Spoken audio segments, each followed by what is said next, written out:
After 2 heated public meetings, Amherst Town Board members have come up with just the right recipe for how to deal with food trucks. News 4's George Ricker was at tonight's meeting and brings us the latest now. Well, up to now, food trucks were a gray area in the Amherst law books. There was no category for how to regulate them, but all that changed tonight.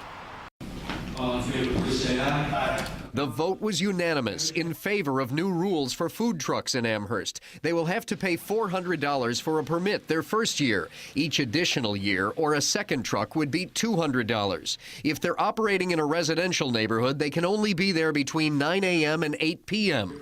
No food truck operators were there for this vote, but their attorney sent us an email just before the meeting saying that it was a good compromise. I'm pleased that we showed patience and we worked it out. On another matter, Town Board member Mark Manna moved to end the town's practice of charging certain charity events for police overtime. I think it's a good value for the residents in the town to bring people together, bring them out in the neighborhood, make them part of the community by having the town provide police services for these walks. When you're putting on a 5K run, it's to raise funds. And there's a lot of worthy organizations to raise funds for. But that suggestion to drop the fees didn't even get a second vote. Supervisor Barry Weinstein says taxpayers shouldn't be forced to support each event. The ride for Roswell, they're going to pay us back about $9,000.